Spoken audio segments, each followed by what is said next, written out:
রোজাদারের পরিচয়ই আলাদা, রমজানের কদরই আলাদা, রমজানের কদরই আলাদা। আল্লাহ তাআলা নিজে বলছেন, বান্দা শোনো, আরবি 12টা মাস, 11 মাসের নাম তোমাদের জবানে উচ্চারিত হয়, তোমরা বলো, আরবের বলুক আর দেশের মানুষ বলুক, কিন্তু রমজান একটা মাস, যেই মাসের নামটা রমজান, এটা আমি আল্লাহ আমার জবান দিয়ে উচ্চারণ করে কোরআনের আয়াত বানায় দিস। শাহরু রমাদান, এটা সরাসরি কোরআনের আয়াত। শাহরু রমাদান, আল্লাহ বলে রমজান মাস, রমজান মাস, রমজান মাস, আল্লাহ বলছে। অতএব আমার কথা একটাই, আমার অনুরোধ, আপনারা আপনাদের বিবিদেরকে, আপনাদের ছেলে মেয়েদেরকে আল্লাহর ওয়াস্তে এই রমজানে বাজারে ছাইলেন। এটা আমার বাপ, আমার কলিজা বলে, আমার দিল বলে, এটা যেন আল্লাহকে চূড়ান্ত ভাবে অপমান করে, তিরস্কার করে আল্লাহকে। যে মহিলা বাজারে যায় রমজানে, মার্কেট ঘুরতেছে লুঙ্গির জন্য, জামার জন্য, প্যান্টের জন্য, জুতার জন্য, শাড়ির জন্য, গহনার জন্য, বিশ্বাস করেন ওই মা, ওই বোন, ওই স্ত্রী আল্লাহকে তিরস্কার করে, ঠাট্টা করে।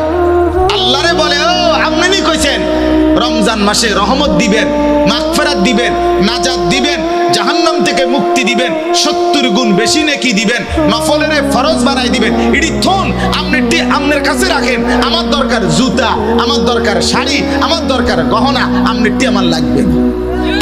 এই হলো নাফরমান মহিলার বক্তব্য। আমার জুতা দরকার, যাতে ফেরেশতা আমারে হাসরের মাঠে জুতা দিয়ে ফেড়ে, যাতে জুতা দিয়ে।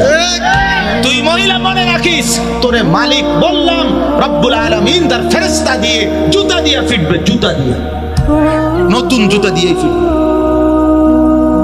হ্যাঁ, নতুন জুতা দিয়েই ফিটবে। তামাশা, আল্লাহর সাথে ঠাট্টা করে। রব্বুল আলামিন বলছে, বান্দা রহমত দিতে আসো, সে বলে লাগবে না।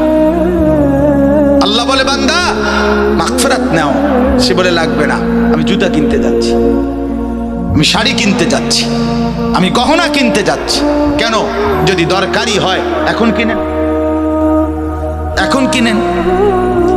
ঈদের নতুন কালেকশন, ঈদের নতুন কালেকশন ওই দোকানদাররা ফ্যাশন করে দিলে, গত বছর কাম এদিক দিয়ে দিছে, এবছর এদিক দিয়ে কাপড় একটা টুকরা বাড়ায় দিছে, ওই যে এটা এবার নতুন আসছে। এই ছাগলামি ছাড়া আর কি? কথা বলেন না কেন? আপনার জুতার মধ্যে হয়তো আলগা একটা ফিতা লাগাই দিছে, ওই যে এটা এবার নতুন আইছে, বেকুব ছুটছে নতুনটা লেগে। নাইলে এটা কি মনে করেন গত বছর জুতা পায়ে ফিনতো, এবছর নতুন আসছে জুতা মাথাত ফিনতে, তাইলে না এটা সম্পূর্ণ ভিন্নতা হইতে, লেটেস্ট আসছে, এটা নতুন আসছে, এবারের জুতা মাথাত ফিনতে, তাইলে না একটা দারুণ হইল। হইলে গত বছর জুতা তো পায়ে ফিনছে, এবছরের জুতা তো কোথায় ফিনবে? তো নতুন এলো কি? নতুন কি আসছে বলে?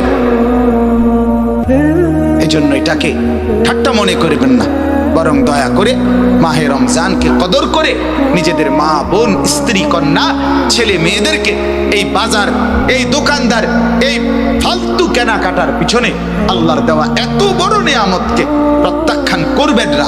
যে যা জিজ্ঞেস করে সব কিছু রমজান এই কথার লগে মিলাইয়া বলি।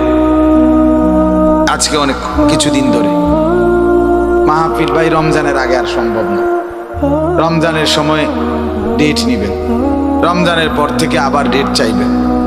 আমার রমজানের আগে আমি আবার উমরায় চলে যাব, রমজানের সময় আমি আবার ইতিকাফে বসব। মানে সব কথার মধ্যেই রমজান, সব কিছু মিলাইতেছি যে এটা এদিকে, ওইটা ওইদিকে, এটা এমনে, ওইটা এমনে। আম্মা বাসায় আসবে, কথা বলতেছিলাম বাসায় যে রমজানের আগে, তো আমার বড় বোন বলতেছে তুই বাসায় ভাই উমরা যাওয়ার আগে, আমি রমজানের আগে পারতাম না। মানে সব কথাই কি নিয়ে রমজান, রমজানই মূল ফিকির। এই মাহে রমজান কবে আসবে, রমজান আমি কখন পাবো রমজান। রাসূলুল্লাহ সাল্লাল্লাহু আলাইহি ওয়াসাল্লাম লাগাতার 2 মাস আল্লাহ তাআলার কাছে দোয়া করতেন, মাওলা রমজান তো চলে আসছে, আর মাত্র 2 মাস আমাকে ওই পর্যন্ত পৌঁছায় দেন। আল্লাহুম্মা বারিক লানা ফি রাজাবা ওয়া শাবান ওয়া বাল্লিগনা রমাদান।